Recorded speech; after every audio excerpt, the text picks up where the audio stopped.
ये कहानी है 1938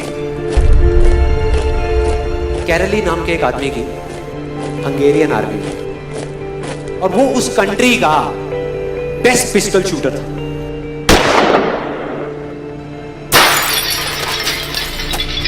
जितनी भी नेशनल चैंपियनशिप्स हुई थी उस कंट्री में, उसको वो जीत चुका था। और सबको ऑलमोस्ट कंफर्म था कि 1940s में जो ओलंपिक्स होने वाले हैं उसमें गोल्ड मेडल केरली को ही मिलेगा। और उसने सालों से ट्रेनिंग करी थी। उसका एक ही सपना था, एक ही फोकस था कि मुझे अपने इस हाथ को दुनिया का बेस्ट शूटिंग हैंड बनाना है, बेस्ट बनाना है, बेस्ट बनाना है। और वो कामयाब हो गया, उसने बना लिया बेस्ट शूटिंग हैंड। सिर्फ 2 साल का फर्क था। 1938 में एक आर्मी का ट्रेनिंग कैंप चल रहा था। क्योंकि वो आर्मी में था तो एक एक्सीडेंट हो गया।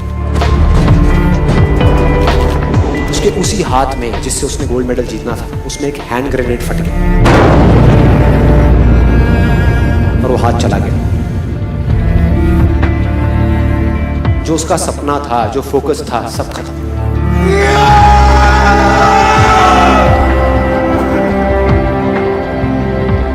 उसके पास 2 रास्ते थे। एक तो ये कि वो बाकी की पूरी जिंदगी रोता रहे और कहीं जा करके छुप जाए, या अपना जो गोल था जिस पे उसने फोकस किया हुआ था उसको पकड़ करके रखे। तो उसने फोकस किया उस पे नहीं जो चला गया था, जो उसके पास नहीं था। उसने फोकस किया उस पे जो उसके पास था।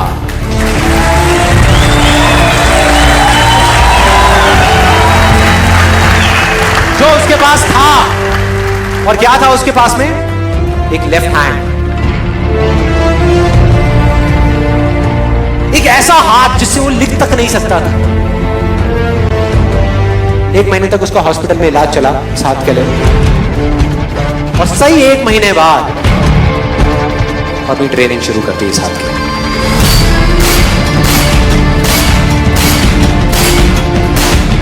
ट्रेनिंग के 1 साल बाद, मतलब कि 1939 में वो वापस आया। नेशनल चैंपियनशिप्स हो रही थी वहीं पे हंगरी में, और बाकी भी बहुत सारे पिस्टल शूटर्स थे वहां पे।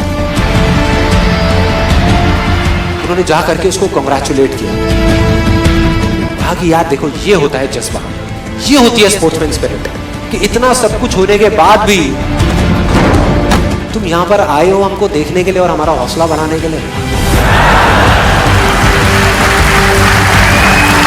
किसी को नहीं पता था कि वो 1 साल से अपनी ट्रेनिंग कर रहा था लेफ्ट हैंड की। और उसने जवाब दिया, मैं यहां पर तुम्हारा हौसला बढ़ाने नहीं आया, तुम्हारे साथ कॉम्पीट करने आया हूं, तुमसे लड़ने आया हूं, तैयार हो जाओ। और कंपटीशन हुआ।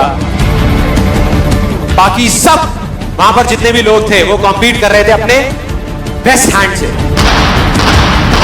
ये कॉम्पीट कर रहा था अपने ओनली हैंड से, ओनली हैंड से। कौन जीता? The man with the only hand, केरली जीत गया। लेकिन वो यहां नहीं रुका। उसका गोल क्लियर था कि मुझे इस हाथ को इस कंट्री का नहीं, इस पूरी दुनिया का बेस्ट शूटिंग हैंड बनाना है।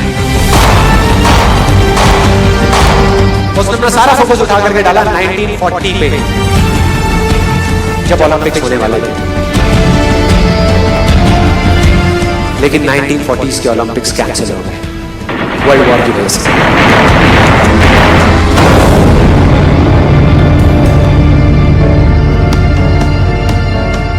उसने अपना सारा फोकस उठा करके कहां डाल दिया? 1944 में जो ओलंपिक्स होने वाले थे उसके ऊपर।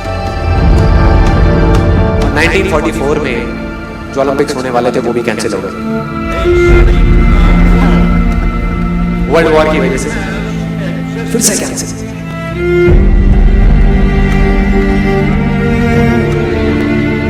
इसने अपना सारा फोकस उठा करके डाल दिया 1948 के ओलंपिक्स में। 1938 में उसकी एज थी 28 साल। 1948 में उसकी एज हो चुकी थी 38 इयर्स। और जो यंगर जो प्लेयर्स आते हैं निकल करके, उनसे कॉम्पीट करना मुश्किल होता चला जाता है। लेकिन मुश्किल नाम का ये वर्ड था ही नहीं उसकी डिक्शनरी में। वो गया, पूरे वर्ल्ड के बेस्ट शूटर्स आए हुए थे जो अपने बेस्ट हैंड से कॉम्पीट कर रहे थे, और ये अपने ओनली हैंड से कॉम्पीट कर रहा था। और कौन जीता? The man with the only hand.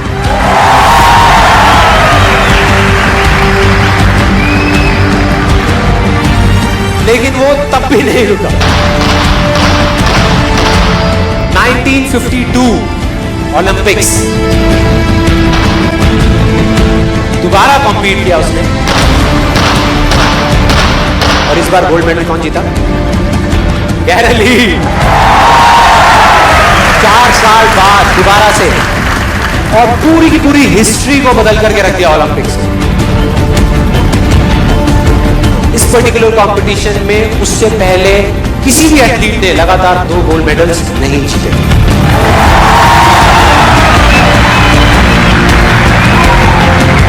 अब किसी भी लूजर के पास चले जाओ, उसके पास लिस्ट होगी बहानों की कि मैं इस वजह से फेल हुआ अपनी लाइफ में, इस वजह से मैं कुछ नहीं कर पाया। बहुत लंबी लिस्ट है। और दूसरी तरफ विनर के पास चले जाओ, उसके पास में 1000 वजह होगी वो ना करने की जो वो करना चाहता है, सिर्फ एक वजह होगी वो करने की जो वो करना चाहता है, और वो कर जाएगा।